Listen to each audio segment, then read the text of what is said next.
जो सिंदूर मिटाने निकले थे उन्हें मिट्टी में मिलाया है।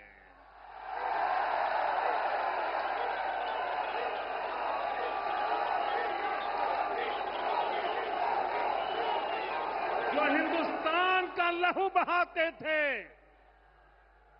जो हिंदुस्तान का लहू बहाते थे, आज कतरे कतरे का हिसाब चुकाया है।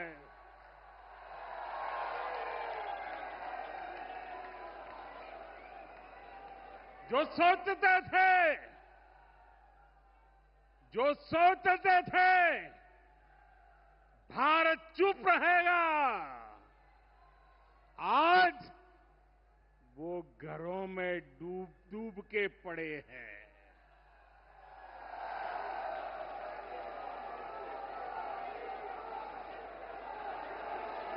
जो अपने हथियारों पर घमंड करते थे, जो अपने हथियारों पर घमंड करते थे, आज वो मलबे के ढेर में दबे हुए हैं।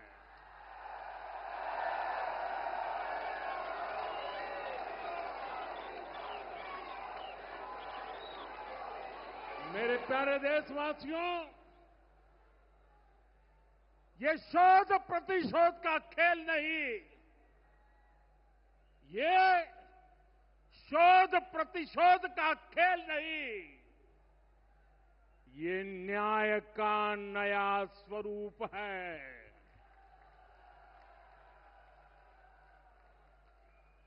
ये न्याय का नया स्वरूप है। ये ऑपरेशन सिंदूर है।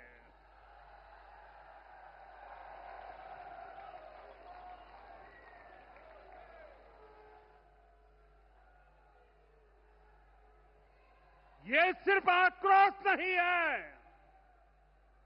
ये सिर्फ आक्रोश नहीं है, ये समर्थ भारत का रौद्र रूप है।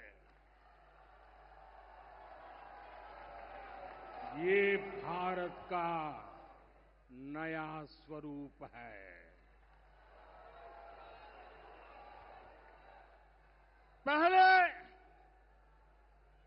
पहले घर में घुसकर किया था वार, पहले घर में घुसकर किया था वार, अब सीधा सीने पर किया प्रहार है।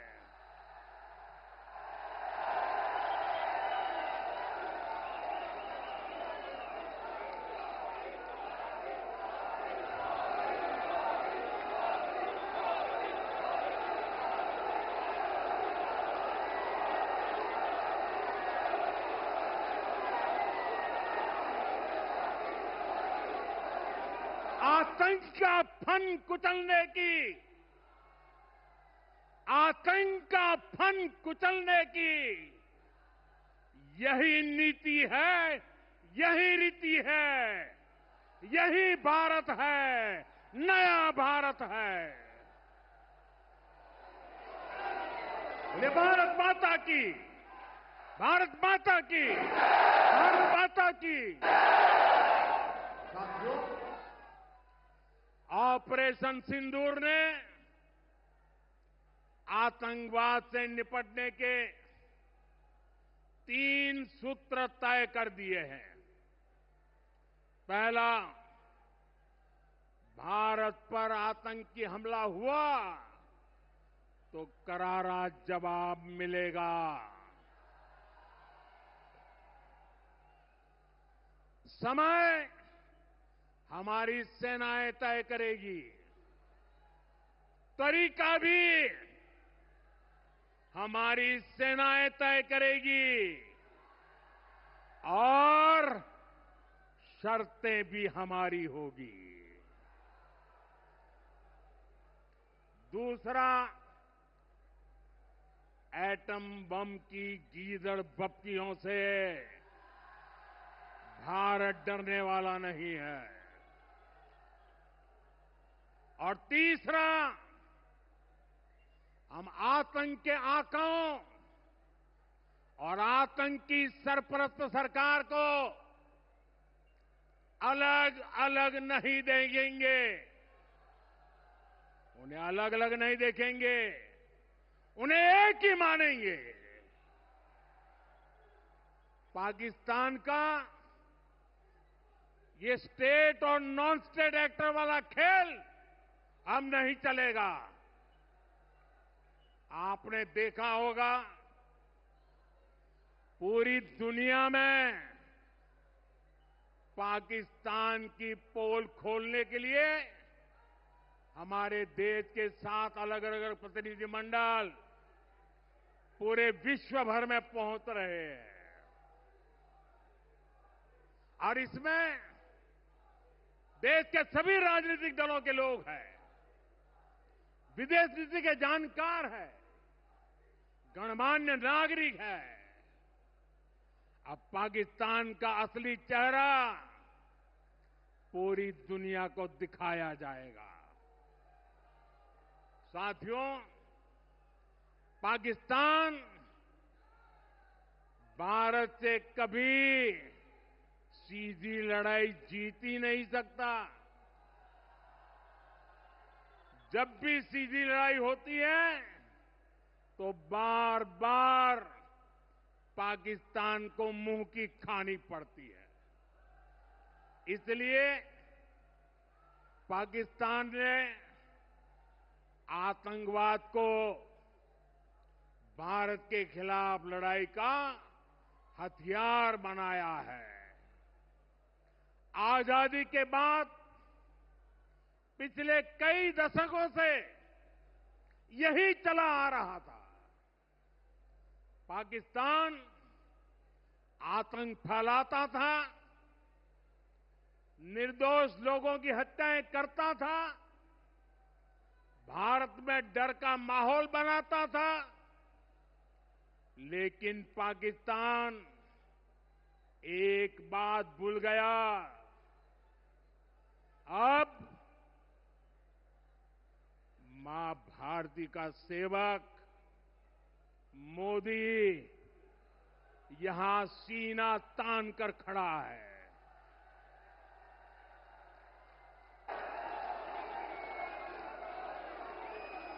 मोदी का दिमाग ठंडा है, ठंडा रहता है, लेकिन मोदी का लहू गर्म होता है।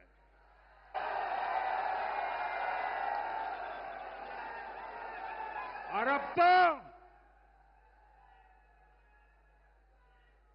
मोदी की नसों में लहू नहीं, गरम सिंदूर बह रहा है।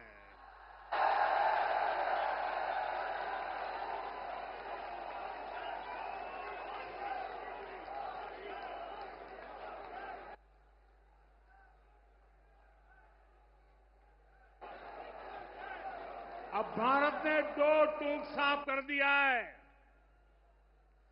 हर आतंकी हमले की पाकिस्तान को भारी कीमत चुकानी पड़ेगी। और ये कीमत पाकिस्तान की सेना चुकाएगी, पाकिस्तान की अर्थव्यवस्था चुकाएगी।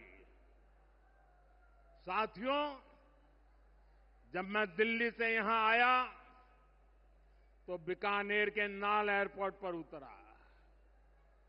पाकिस्तान ने इस एयरबेस को भी निशाना बनाने की कोशिश की थी, लेकिन वो इस एयरबेस को रत्ती भर भी नुकसान नहीं पहुंचा पाया। और वहीं यहां से कुछ ही दूर सीमा पार पाकिस्तान का रहीम यार खान एयरबेस है। पता नहीं आगे कब खुलेगा। आईसीयू में पड़ा है। भारत की सेना के अचूक प्रहार ने इस एयरबेस को तहस नहस कर दिया है। साथियों, पाकिस्तान के साथ न ट्रेड होगा न टॉक। अगर बात होगी तो सिर्फ पाकिस्तान के कब्जे वाले कश्मीर की, पीओके की। और अगर पाकिस्तान ने आतंकियों को एक्सपोर्ट करना जारी रखा तो उसको पाई पाई के लिए मोहताज होना होगा। पाकिस्तान को भारत के हक का पानी नहीं मिलेगा। भारतीयों के खून से खेलना पाकिस्तान को महंगा पड़ेगा। ये भारत का संकल्प है और दुनिया की कोई ताकत हमें इस संकल्प से डिगा नहीं सकती है। भाइयों और बहनों, विकसित भारत के निर्माण के लिए सुरक्षा और समृद्धि दोनों जरूरी है। ये तभी संभव है जब भारत का कोना कोना मजबूत होगा। आज का ये कार्यक्रम भारत के संतुलित विकास का, भारत के तेज विकास का उत्तम उदाहरण है। मैं देश भर से जुड़े सभी महानुभावों का, जनता जनार्दन का अभिनंदन करता हूं। भाइयों और बहनों, मैं यहां पर करणी माता का आशीर्वाद लेकर आपके बीच आया हूं। करणी माता के आशीर्वाद से विकसित भारत बनाने का हमारा संकल्प और मजबूत हो रहा है। थोड़ी देर पहले विकास से जुड़ी 26,000 करोड़ रुपए की परियोजनाओं का यहां शिलान्यास और लोकार्पण हुआ है। मैं इन परियोजनाओं के लिए देशवासियों को, राजस्थान के मेरे भाई बहनों को बहुत बहुत बधाई देता हूं। साथियों, विकसित भारत बनाने के लिए आज देश में आधुनिक इंफ्रास्ट्रक्चर बनाने का बहुत बड़ा महायज्ञ चल रहा है। हमारे देश की सड़कें आधुनिक हो, हमारे देश के एयरपोर्ट आधुनिक हो, हमारे यहां रेल और रेलवे स्टेशन आधुनिक हो, इसके लिए पिछले 11 साल में अभूतपूर्व गति से काम किया गया है। आप कल्पना कर सकते हैं, इंफ्रास्ट्रक्चर के इन कामों पर देश पहले जितना पैसा खर्च करता था, आज उससे 6 गुना ज्यादा पैसा खर्च कर रहा है। 6 गुना ज्यादा। आज भारत में हो रहे इन विकास कार्यों को देखकर दुनिया भी हैरान है। आप उत्तर में जाएंगे तो चिनाब ब्रिज जैसा निर्माण देखकर लोग हैरान हैं। पूर्व की तरफ जाएंगे तो अरुणाचल की सेला टनल, असम का बोगीबिल ब्रिज आपका स्वागत करते हैं। पश्चिम भारत में आएंगे तो मुंबई में समंदर पर बना अटल सेतु नजर आएगा। सुदूर दक्षिण में देखेंगे तो पंबन ब्रिज मिलेगा, जो अपनी तरह का देश का पहला ब्रिज है।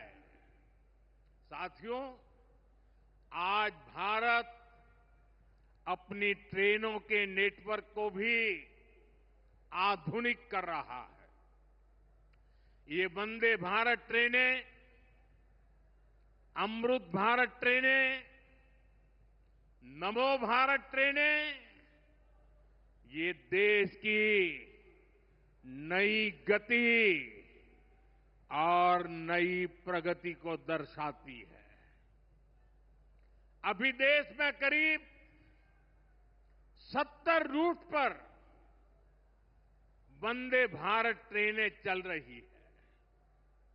इससे दूर सुदूर के इलाकों में भी आधुनिक रेल पहुंची है। बीते 11 साल में सैकड़ों रोड ओवरब्रिज और रोड अंडरब्रिज का निर्माण किया गया है। 34,000 किलोमीटर से ज्यादा के नए रेल ट्रैक बिछाए गए हैं। अब ब्रॉडगेज लाइनों पर मानव रहित क्रॉसिंग, वो बात इतिहास बन चुकी है, खत्म हो चुकी है। हम मालगाड़ियों के लिए अलग से स्पेशल पटरियां, डेडिकेटेड फ्रेट कॉरिडोर का काम भी तेजी से पूरा कर रहे हैं।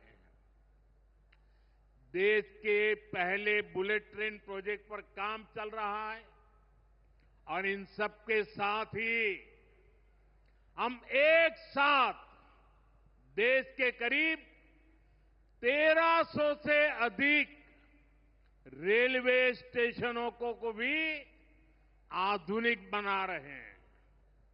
साथियों, आधुनिक हो रहे इन रेलवे स्टेशनों को देश ने अमृत भारत स्टेशन का नाम दिया है। आज इनमें से 100 से अधिक अमृत भारत स्टेशन बनकर के तैयार हो गए हैं। सोशल मीडिया पर भी लोग देख रहे हैं कि इन रेलवे स्टेशनों का पहले क्या हाल था और अब कैसे इनकी तस्वीर बदल गई है। साथियों, विकास भी, विरासत भी, इस मंत्र का इन अमृत भारत रेलवे स्टेशनों पर उसका नजारा साफ साफ दिखाई देता है। ये स्थानीय कला और संस्कृति के भी नए प्रतीक है। जैसे राजस्थान के मांडलगढ़ रेलवे स्टेशन पर महान राजस्थानी कला संस्कृति के दर्शन होंगी। बिहार के थावे स्टेशन पर मां थावे वाली के पावन मंदिर और मधुबनी चित्रकला को दर्शाया गया है। मध्य प्रदेश के ओरछा रेलवे स्टेशन पर आपको भगवान राम के आभा का एहसास होगा। श्रीरंगम स्टेशन का डिजाइन भगवान श्री रंगनाथ स्वामी जी के मंदिर से प्रेरित है। गुजरात का डाकोर स्टेशन रणछोड़राय जी से प्रेरित है। तिरुवन्नामलई स्टेशन द्राविड़ वास्तुकला के अनुसार डिजाइन किया गया है। बेगमपट स्टेशन पर आपको काकतीय साम्राज्य के समय का आर्किटेक्चर देखने को मिलेगा। यानी हर अमृत स्टेशन पर आपको भारत की हजारों साल पुरानी विरासत के दर्शन भी होंगे। ये स्टेशन हर राज्य में टूरिज्म को भी बढ़ावा देने के माध्यम बनेंगे। नौजवानों को रोजगार के नए मौके देंगे और मैं उन शहर के नागरिकों को रेलवे में यात्रा करने वाले पैसेंजर से प्रार्थना करूंगा, ये सारी संपत्ति के मालिक आप हैं। कभी भी वहां गंदगी न हो, इस संपत्ति का नुकसान न हो, क्योंकि आप उसके मालिक हैं। साथियों, इंफ्रास्ट्रक्चर बनाने के लिए जो पैसा सरकार खर्च करती है, वो रोजगार भी बनाता है, व्यापार कारोबार भी बढ़ाता है। जो हजारों करोड़ रुपए सरकार लगा रही है, ये पैसा मजदूर की जेब में जा रहा है, ये दुकानदार को मिल रहा है, दुकान और फैक्ट्री में काम करने वाले लोगों को मिल रहा है। रेत, बजरी, सीमेंट, ये सारी चीजें ढोने वाले ट्रक, टेम्पो चलाने वालों को भी इससे फायदा होता है। और जब ये इंफ्रास्ट्रक्चर बनकर तैयार हो जाता है, तो फिर अनेक गुना और फायदे होते हैं। किसान की उपज कम कीमत में बाजार तक पहुंचती है, वेस्टेज कम होती है, जहां सड़कें अच्छी होती हैं, नई ट्रेनें पहुंचती हैं, वहां नए उद्योग लगते हैं, पर्यटन को बहुत बढ़ावा मिलता है। यानी इंफ्रास्ट्रक्चर पर लगने वाले पैसे से हर परिवार का, खास तौर पर हमारे नौजवानों का सबसे अधिक फायदा होता है। साथियों, इंफ्रास्ट्रक्चर पर जो काम हो रहा है, उसका हमारे राजस्थान को भी बड़ा लाभ मिल रहा है। आज राजस्थान के गांव-गांव में अच्छी सड़कें बन रही हैं, बॉर्डर के इलाकों में भी शानदार सड़कें बन रही हैं। इसके लिए बीते 11 साल में अकेले राजस्थान में करीब 70,000 करोड़ रुपए खर्च किए गए हैं। राजस्थान में रेलवे के विकास के लिए भी केंद्र सरकार इस साल करीब 10,000 करोड़ रुपए खर्च करने जा रही है।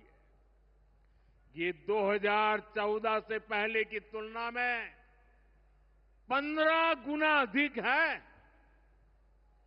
अभी थोड़ी देर पहले ही यहां से मुंबई के लिए एक नई ट्रेन को हरी झंडी दिखाई गई है। आज ही कई इलाकों में स्वास्थ्य, जल और बिजली से जुड़ी योजनाओं का शिलान्यास और लोकार्पण हुआ है। इन सारे प्रयासों का लक्ष्य है हमारे राजस्थान के शहर हो या गांव तेजी से उन्नति की ओर बढ़ सके, राजस्थान के युवाओं को उनके शहर में ही अच्छे अवसर मिल सके। साथियों, राजस्थान के औद्योगिक विकास के लिए भी डबल इंजन सरकार तेजी से काम कर रही है। अलग अलग सेक्टर्स के लिए यहां भजनलाल जी की सरकार ने नई औद्योगिक नीतियां जारी की है। बीकानेर को भी इन नई नीतियों का लाभ मिलेगा। और आप तो जानते हैं, जब बीकानेर की बात आती है तो बीकानेरी भुजिया का स्वाद,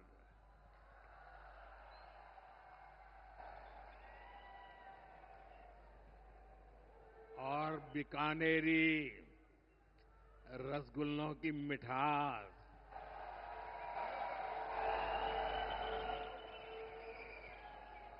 विश्व भर में अपनी पहचान बनाएगी भी और बढ़ाएगी भी। राजस्थान की रिफाइनरी का काम भी अंतिम चरण में है। इससे राजस्थान पेट्रोलियम आधारित उद्योगों का प्रमुख हब बनेगा।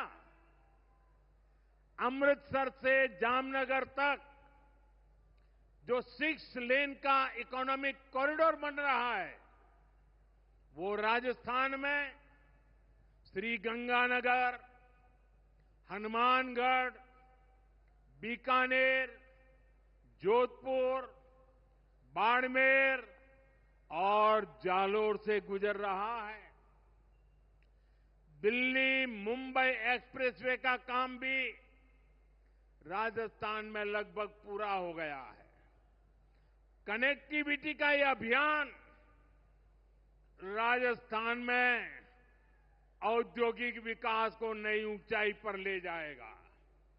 साथियों, राजस्थान में पीएम सूर्यघर मुफ्त बिजली योजना भी तेजी से आगे बढ़ रही है। इस योजना से राजस्थान के 40,000 से ज्यादा लोग जुड़ चुके हैं।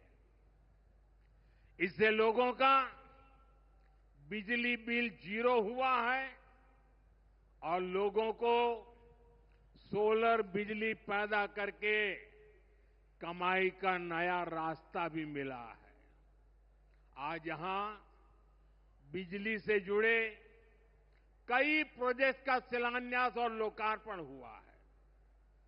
इनसे भी राजस्थान को और ज्यादा बिजली मिलेगी। बिजली का बढ़ता उत्पादन भी राजस्थान में औद्योगिक विकास को नई गति दे रहा है। साथियों, राजस्थान की ये भूमि रेत के मैदान में हरियाली लाने वाले महाराजा गंगा सिंह जी की भूमि है। हमारे लिए पानी का क्या महत्व है, यह इस क्षेत्र से बेहतर भला कौन जानता है। हमारे बीकानेर, श्रीगंगानगर, हनुमानगढ़, पश्चिम राजस्थान के ऐसे अनेक क्षेत्रों के विकास में पानी का बहुत बड़ा महत्व है। इसलिए एक तरफ हम सिंचाई परियोजनाओं को पूरा कर रहे हैं और साथ ही नदियों को जोड़ रहे हैं। पार्वती, काली सिंध, चंबल लिंक परियोजना से राजस्थान के अनेक जिलों को लाभ होगा। यहां की धरती, यहां के किसानों को फायदा होगा। साथियों,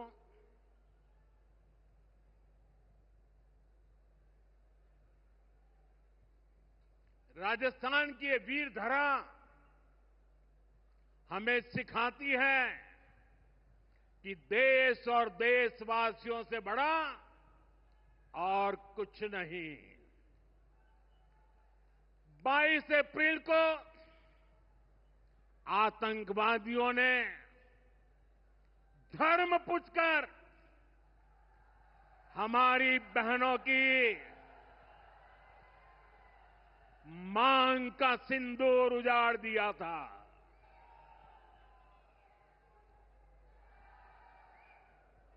वो गोलियां पहलगाम में चली थी, लेकिन उन गोलियों से 140 करोड़ देशवासियों का सीना छलनी हुआ था।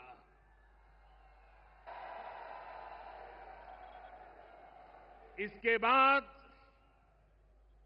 हर देशवासी ने एकजुट होकर संकल्प लिया था कि आतंकवादियों को मिट्टी में मिला देंगे।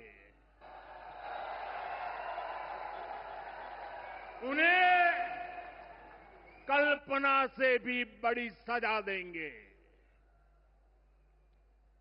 आज आपके आशीर्वाद से, देश की सेना के शौर्य से हम सब उस प्रण पर खरे उतरे हैं। हमारी सरकार ने तीनों सेनाओं को खुली छूट दे दी थी।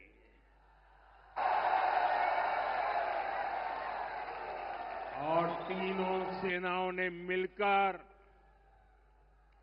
ऐसा चक्रव्यूह रचा कि पाकिस्तान को घुटने टेकने के लिए मजबूर कर दिया।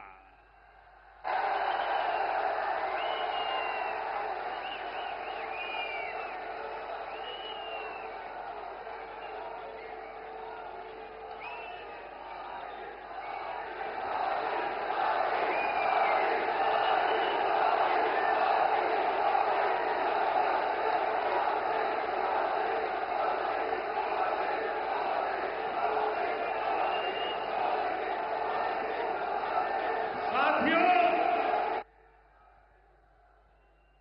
22 तारीख के हमले के जवाब में हमने 22 मिनट में आतंकियों के 9 सबसे बड़े ठिकाने तबाह कर दिए।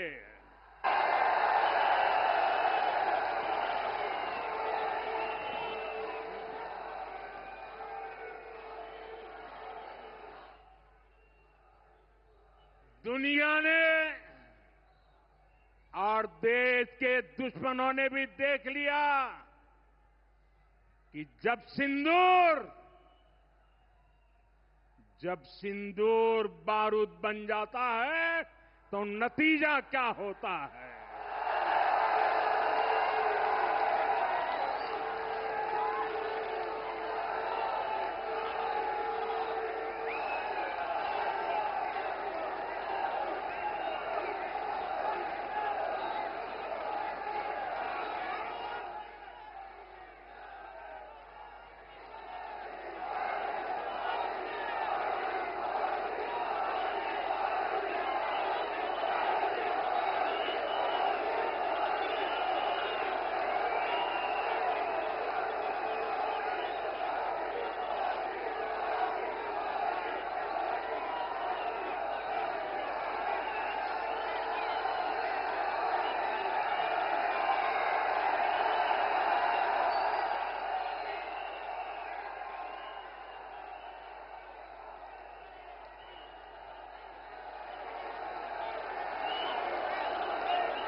वैसे साथियों, ये संयोग ही है। 5 साल पहले जब बालाकोट में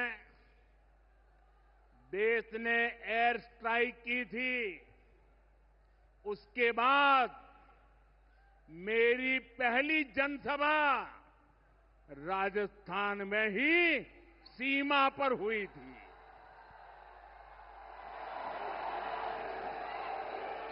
वीर भूमि का ही ये तप है कि ऐसा संयोग बन जाता है। अब इस बार जब ऑपरेशन सिंदूर हुआ तो उसके बाद मेरी पहली जनसभा फिर यहां वीर भूमि राजस्थान की सीमा पर बीकानेर में आप सभी के बीच हो रही है।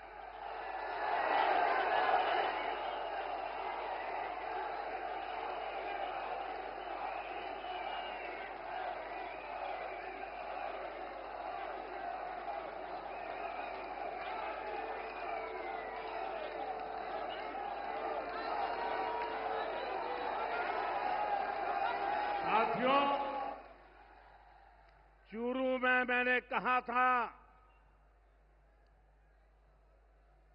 एयर स्ट्राइक के बाद मैं आया था, तब मैंने कहा था, सौगंध मुझे इस मिट्टी की, मैं देश नहीं मिटने दूंगा, मैं देश नहीं झुकने दूंगा।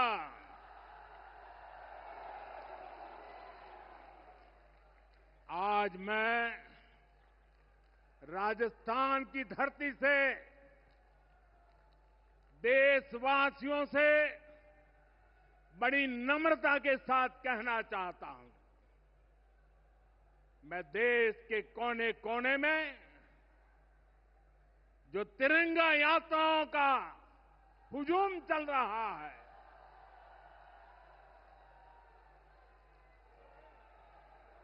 मैं देशवासियों से कहता हूं,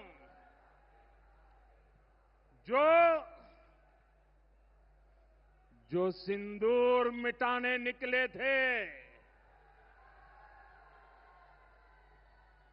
जो सिंदूर मिटाने निकले थे, उन्हें मिट्टी में मिलाया है।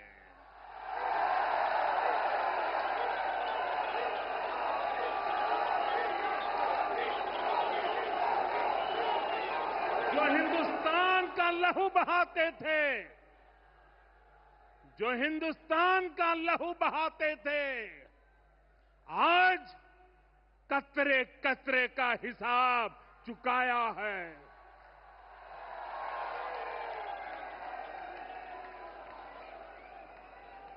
जो सोचते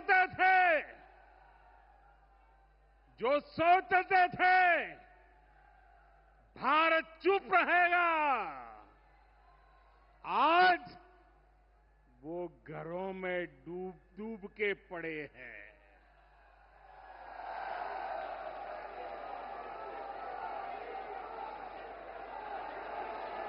जो अपने हथियारों पर घमंड करते थे, जो अपने हथियारों पर घमंड करते थे, आज वो मलबे के ढेर में दबे हुए हैं।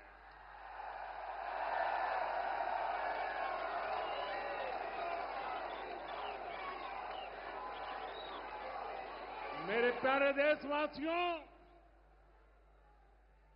ये शोध प्रतिशोध का खेल नहीं, ये शोध प्रतिशोध का खेल नहीं, ये न्याय का नया स्वरूप है।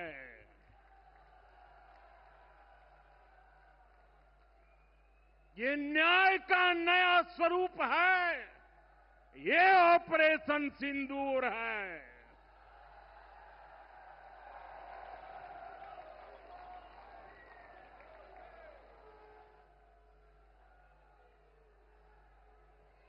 ये सिर्फ आक्रोश नहीं है, ये सिर्फ आक्रोश नहीं है, ये समर्थ भारत का रौद्र रूप है। ये भारत का नया स्वरूप है।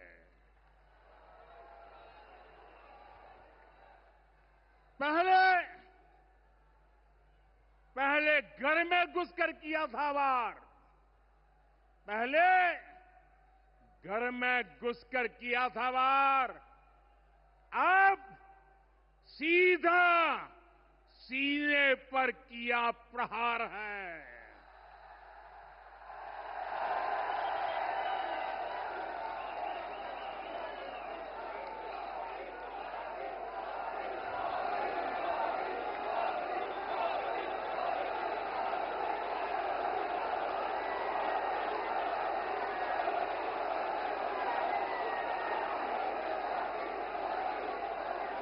आतंक का फन कुचलने की, आतंक का फन कुचलने की यही नीति है, यही रीति है। यही भारत है, नया भारत है। बोले भारत माता की, भारत माता की, भारत माता की। साथियों, ऑपरेशन सिंदूर ने आतंकवाद से निपटने के 3 सूत्र तय कर दिए हैं। पहला, भारत पर आतंकी हमला हुआ तो करारा जवाब मिलेगा।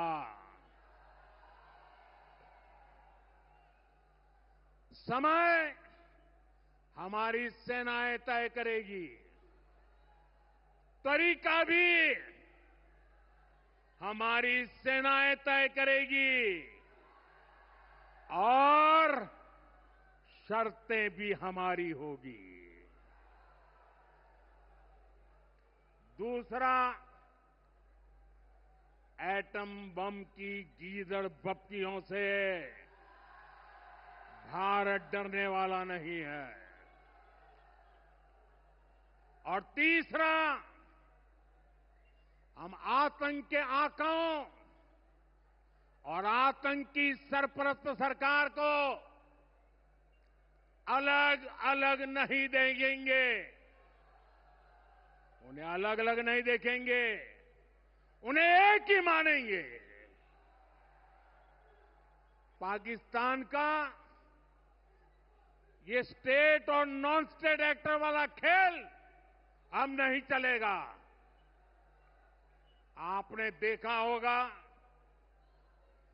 पूरी दुनिया में पाकिस्तान की पोल खोलने के लिए हमारे देश के 7 अलग अलग प्रतिनिधिमंडल पूरे विश्व भर में पहुंच रहे हैं।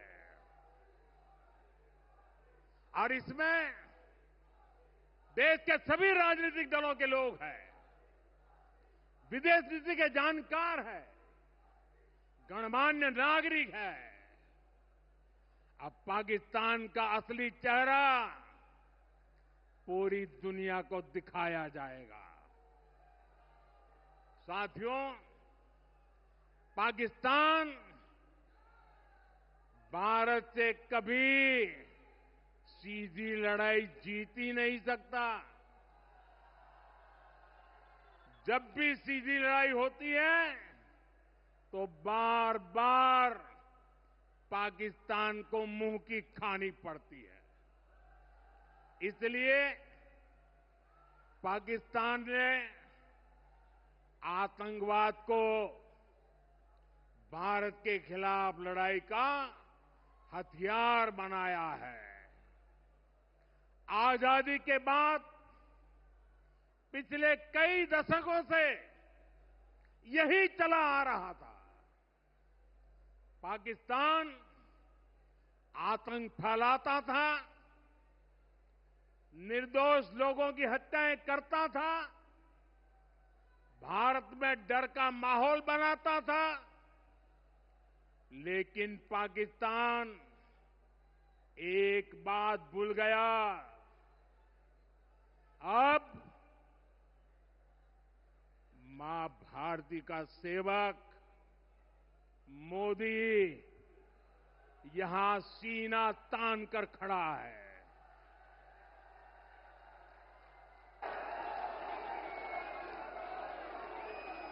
मोदी का दिमाग ठंडा है, ठंडा रहता है, लेकिन मोदी का लहू गर्म होता है।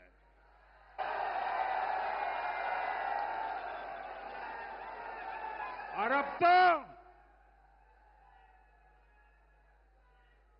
मोदी की नसों में लहू नहीं, गरम सिंदूर बह रहा है।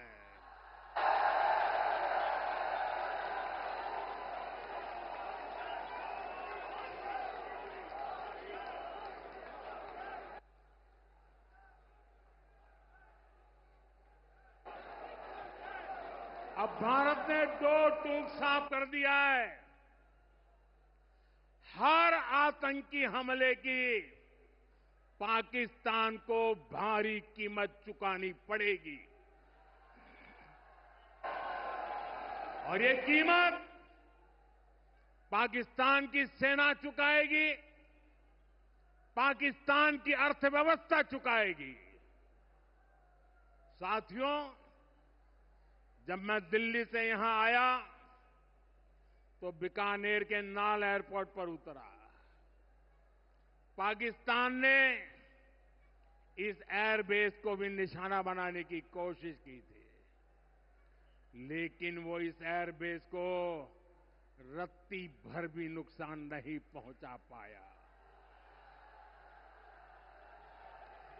और वहीं यहां से कुछ ही दूर सीमा पार पाकिस्तान का रहीम यार खान एयरबेस है। पता नहीं आगे कब खुलेगा। आईसीयू में पड़ा है। भारत की सेना के अचूक प्रहार ने इस एयरबेस को तहस नहस कर दिया है।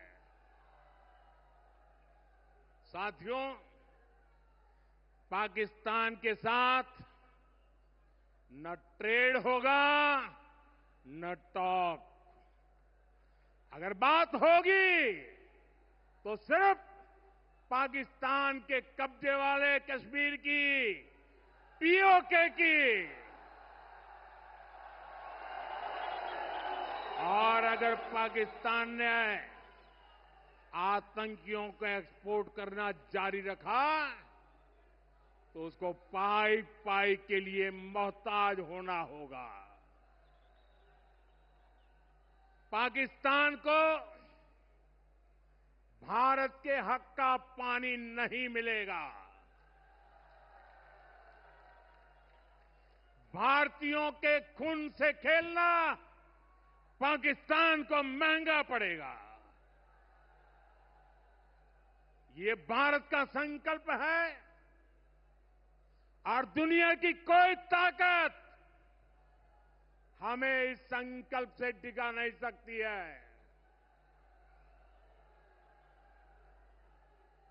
भाइयों और बहनों, विकसित भारत के निर्माण के लिए सुरक्षा और समृद्धि दोनों जरूरी है।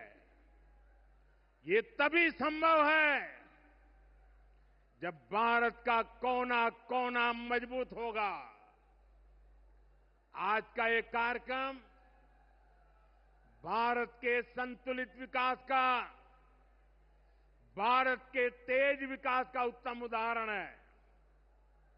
मैं एक बार फिर इस वीर धरा से सभी देशवासियों को बधाई देता हूं। मेरे साथ बोलिए, दोनों मुट्ठी बंद करके पूरी ताकत से बोलिए, भारत माता की, भारत माता की, भारत माता की। वंदे वंदे वंदे वंदे वंदे वंदे वंदे वंदे वंदे